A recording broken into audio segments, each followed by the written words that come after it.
Olá, seja muito bem-vindo ao meu canal. Eu sou Marcos Gomes, especialista em concursos públicos. Hoje vamos para mais uma aula do CNU, dessa vez conhecimentos específicos para você que optou pelo bloco 1. Um tema muito cobrado em prova de concurso público é higiene ocupacional e esse item veio no seu edital. Então você precisa dominar isso aqui para mandar bem na sua prova. Vamos começar analisando como veio no seu edital.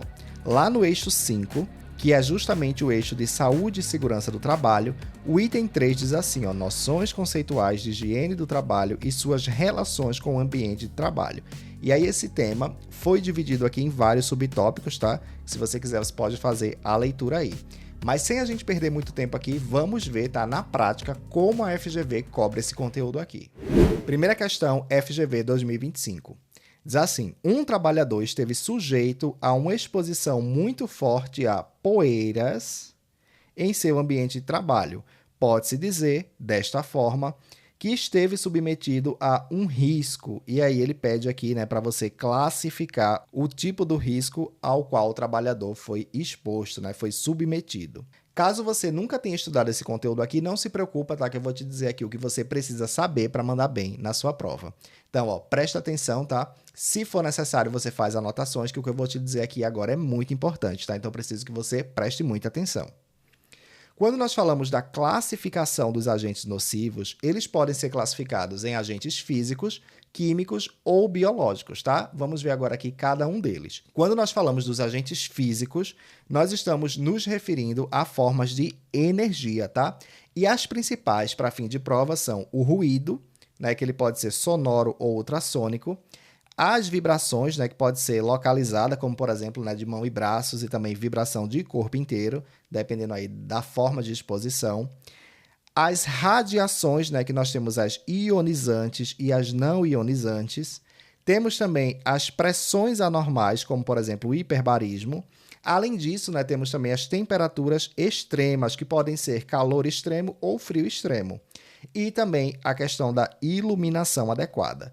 Então, quando o trabalhador em ambiente de trabalho ele estiver sujeito, estiver submetido a essas formas de exposição aqui, a esses agentes, nós dizemos que ele está sujeito, está submetido, está exposto a agentes físicos, porque são formas de energia. E a título de exemplo, eu trouxe aqui uma imagem de um trabalhador aqui submetido a material radioativo. A gente sabe que radiação é uma forma de energia, então este trabalhador aqui está exposto a um agente físico, tá bom? Cuidado para não confundir isso aí no dia da sua prova. Além dos agentes físicos, nós temos também os chamados agentes químicos, Esses agentes químicos são substâncias ou compostos que, quando são absorvidos, quando eles entram em contato com o nosso organismo, eles adentram as nossas barreiras de defesa, eles podem produzir aqui as intoxicações. Existem várias formas, pelas quais essas substâncias podem ser absorvidas pelo nosso corpo, Pode ser pela digestão, pode ser pela via cutânea, pode ser pela respiração, pode ser pela via venosa,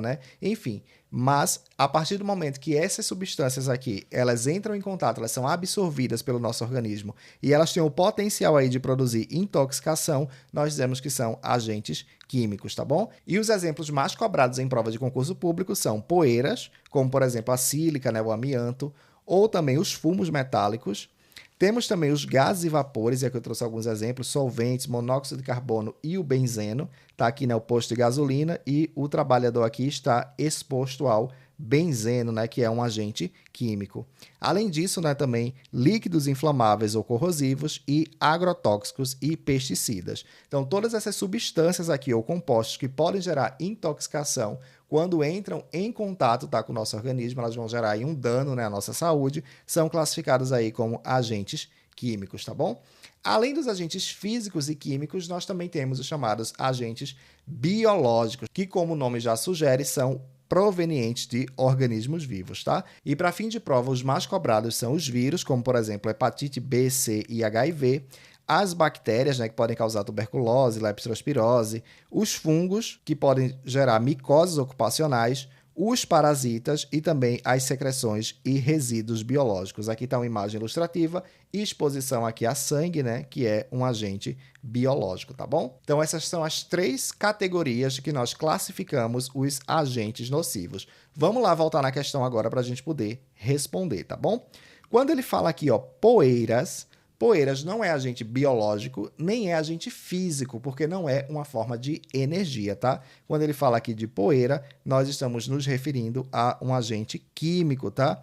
Como, por exemplo, aí a poeira de sílica, né, que causa aí a silicose. Por isso aqui, resposta letra B. Poeira é um agente químico, né, como nós vimos aqui, ó. Poeiras, né, como por exemplo a sílica e o amianto, tá? Isso é muito cobrado, tá, gente? Muito cobrado em prova de concurso e é importante que você saiba isso aqui. Então, se você não tinha visto ainda esse conteúdo, agora você já tem aí o conhecimento para que você possa garantir as questões da sua prova. Lembrando que eu tenho um grupo lá no WhatsApp, tá? Tá aqui embaixo o link, é só você clicar e vir fazer parte e lá eu sempre mando aí os materiais, os meus conteúdos aqui que eu uso no canal, tá bom? Vamos seguindo aqui para mais uma questão da sua banca. FGV, questão desse ano, diz assim, ó. Durante a análise de riscos ocupacionais em uma fábrica, um técnico de segurança do trabalho observou que muitos trabalhadores permanecem longos períodos em pé, sem pausas adequadas ou possibilidade de alternar a posição de trabalho. Com base nesse cenário, assinale a doença ocupacional mais comumente associada a essa condição. E aí ele trouxe aqui algumas doenças, tá? Eu já adianto para vocês que a lista de doenças ocupacionais, ela é gigantesca, tá? Temos muitas doenças e é praticamente impossível, tá? Que pelo menos para esse concurso você consiga aí estudar todas essas doenças que estão nessa lista. Então é importante você resolver questões, principalmente da banca que vai fazer a sua prova, porque você vai perceber que, embora a lista seja muito grande, existem algumas poucas que são recorrentes, tá? E cobradas em prova. Por isso que eu trouxe essa questão aqui, porque ela trouxe aqui várias doenças, né? E nós vamos aqui analisar cada uma delas, tá? Na sequência aqui das alternativas. Vamos começar com a chamada LER ou DORT, que são as lesões por esforço repetitivo ou os distúrbios osteomusculares relacionados ao trabalho. Lembrando, tá, que eu não sou profissional da área de saúde, então eu não vou aqui fazer uma explanação, tá, das patologias, fisiologias a nível aprofundado, mas eu vou aqui abordar da forma que geralmente costuma vir em prova, tá? É importante que você aprofunde principalmente esse conhecimento das doenças relacionadas ao trabalho, porque como o bloco 1 ele é focado na área de saúde, talvez venha em um nível mais aprofundado, tá, do que esse que a gente vai ver aqui nessa questão. Mas vamos ver agora as principais características, pelo menos aquelas que são mais cobradas, tá, para fins de prova. E quando a gente fala de LER ou DORT, nós estamos nos referindo a um conjunto, tá, de doenças, não é uma doença específica, mas é uma categoria, né, um conjunto de doenças que vão afetar os músculos, tendões, nervos e articulações, principalmente, tá, nos membros superiores do corpo. E as principais causas, lembrando que aqui eu vou lidar com as causas ocupacionais, ou seja, as causas relacionadas ao ambiente de trabalho, porque é o foco do seu edital, tá? Então a gente vai ver aqui focado no ambiente de trabalho. Então, no ambiente de trabalho, as principais causas, tá, de LER e DORT são movimentos repetitivos, esforço excessivo e posturas inadequadas, tá? Tudo isso aqui pode gerar aí LER ou DORT. E exemplos, tá, dessas doenças aqui nós temos as tendinites, bursites, tenossinovites e muitas outras. E um detalhe importante, tá, para sua prova é que LER e DORT estão entre as principais causas de afastamento do trabalho, tá? Isso aqui é muito recorrente aí, infelizmente, na atividade laboral. Então, beleza, LER e DORT, creio que você tenha entendido. Acredito que é necessário você aprofundar mais esse conhecimento, principalmente com as questões aí de fisiologia, né, de patologia, mas aqui, né, para essa questão é suficiente essa explanação que a gente fez aqui. Além da LER e DORT, né, a questão também cobrou hérnia inguinal. É um deslocamento, né, da parte do conteúdo abdominal, geralmente o intestino, tá, como está aqui na imagem, através de um ponto de enfraquecimento da parede abdominal na região da virilha. Então, ela vai formar aqui o abaloamento, né, visível, ela vai gerar aqui essas saliências aqui, ó, na pele, né, vai ficar, você consegue ver apenas olhando. E dentro do ambiente, tá, laboral, as principais causas são o esforço físico excessivo, como por exemplo aqui no levantamento de cargas pesadas, tá? Esse aqui é o principal fator aí contribuinte dentro do ambiente de trabalho para a formação da hérnia inguinal. Tá bom? Seguindo aqui, síndrome do túnel do carpo. É uma neuropatologia porque ela vai afetar um nervo, tá, do sistema nervoso periférico, geralmente aqui na região do punho, causado pela compressão do nervo mediano. Isso aqui é importante você lembrar, nervo mediano, ao nível do punho, tá? Nessa região aqui, ó.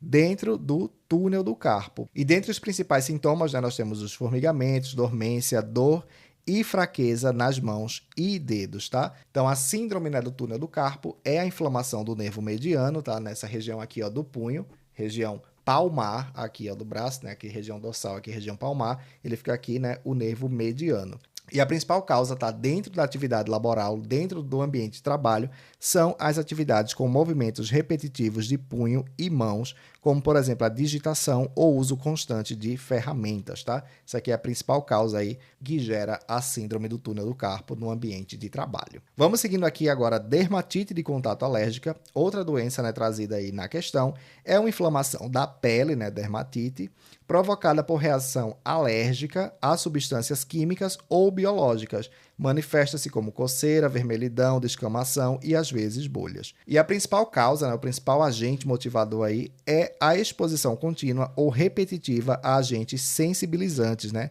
Os agentes que causam aí essas alergias. E é comum, né, em ambientes industriais, hospitalares ou também profissionais que atuam na limpeza. Costumam ter aí essa dermatite de contato alérgica, tá bom?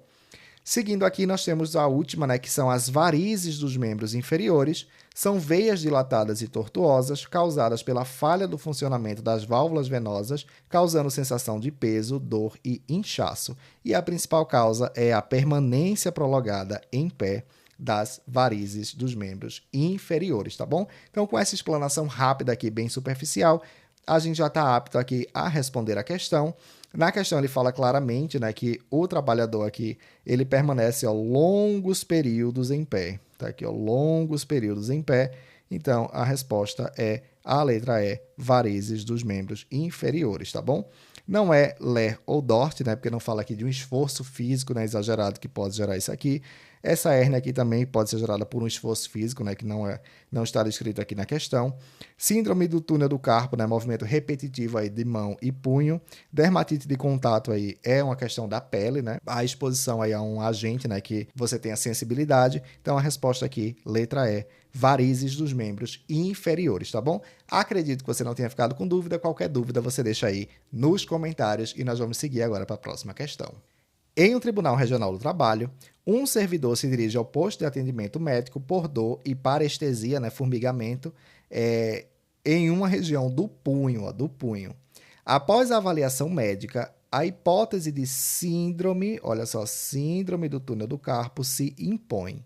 Ou seja, ele foi aqui, né, diagnosticado, aqui muito possivelmente a principal hipótese é síndrome do túnel do carpo.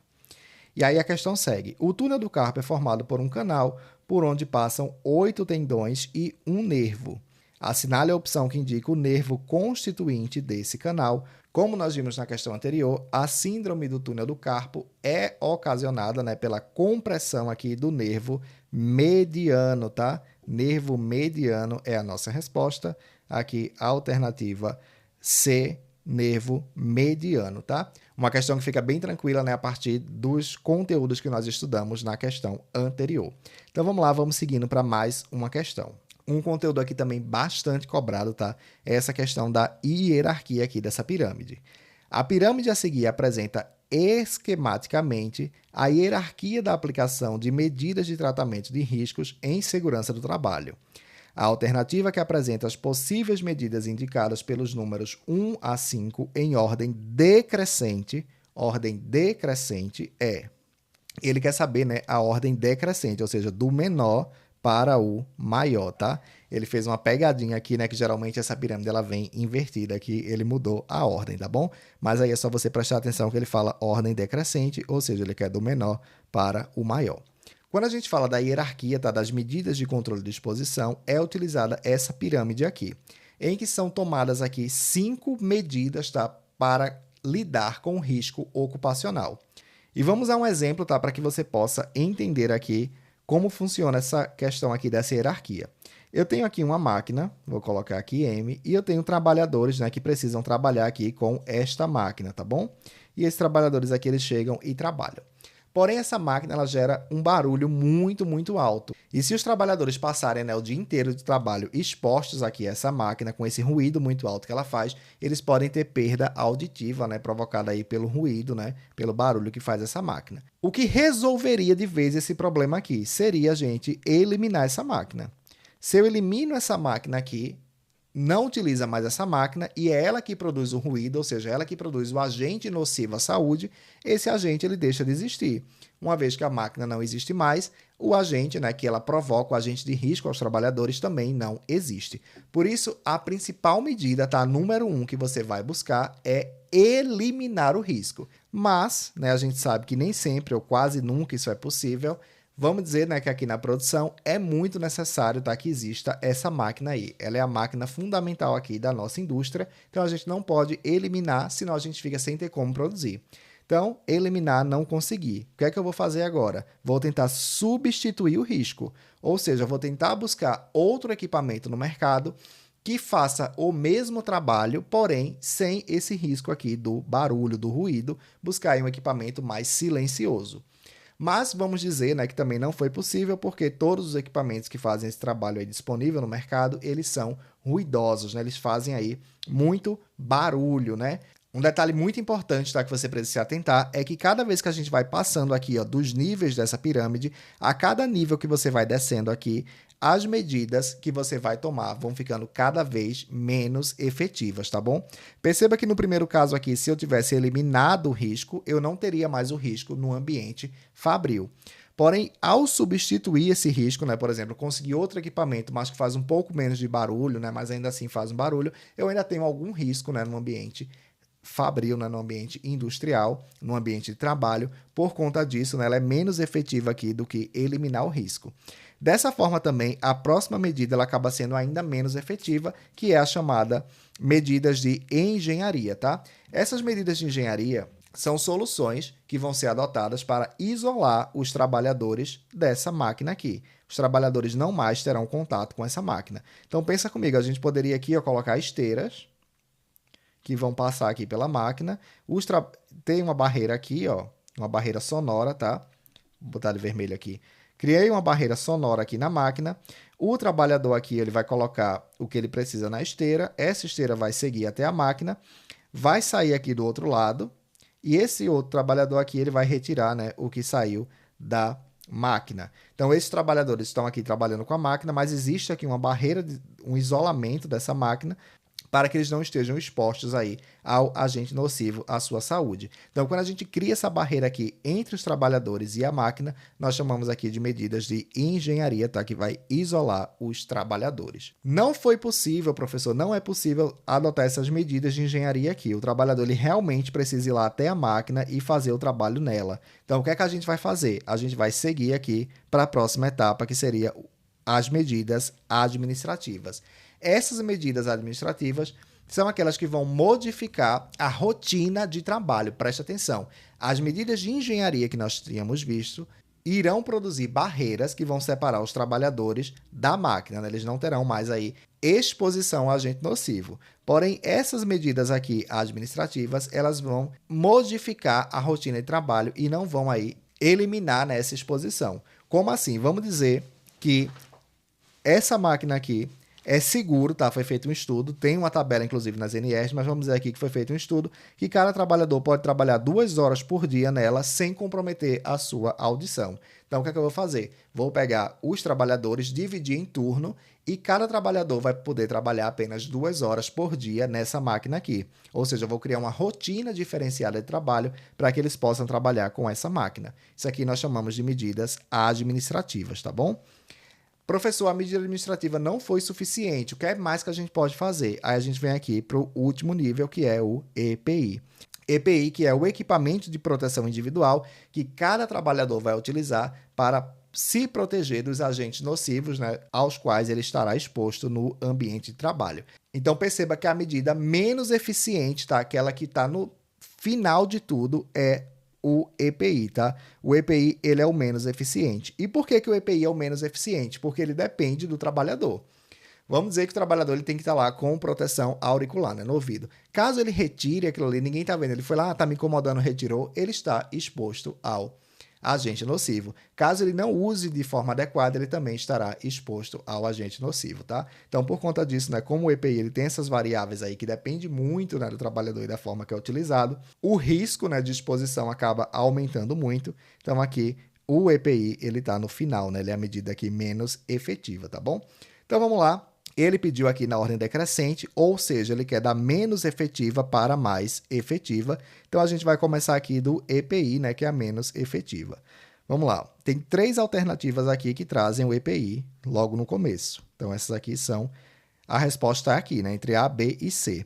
A letra D e E fala de eliminação. A gente sabe que eliminação é o mais efetivo. É o mais efetivo. Como ele pede aqui a ordem decrescente, então não é eliminação. Então, fica entre A, B e C. Então, vamos lá. EPI, controle administrativo, beleza, ó. Tá na sequência aqui, ó. EPI, administrativo. Próxima, engenharia. Engenharia, substituição e eliminação. Já é a nossa resposta aqui, letra A. EPI, controle de engenharia.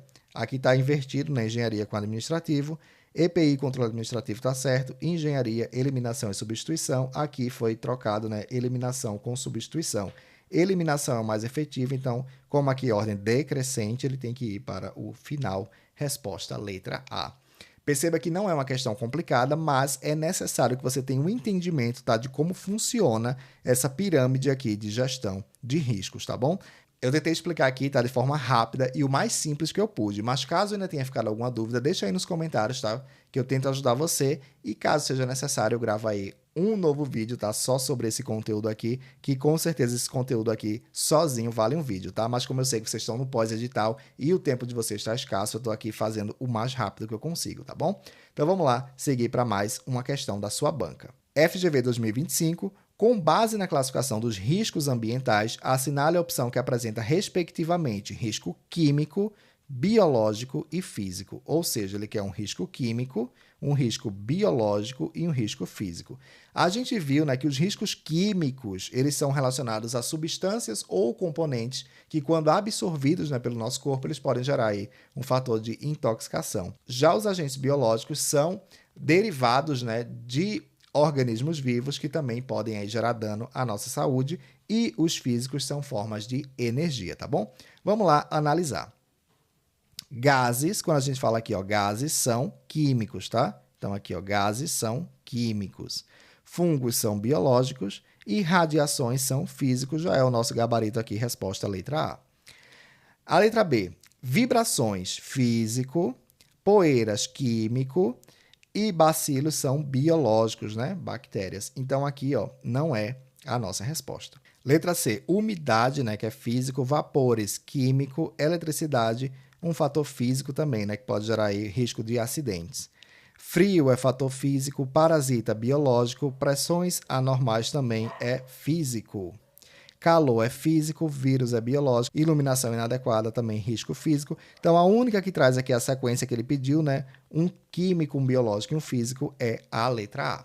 Espero muito que vocês tenham gostado dessa aula. Clica aí embaixo, tá no grupo do WhatsApp, vem fazer parte com a gente. Vou mandar os slides dessa aula lá também para você poder utilizar aí na sua preparação.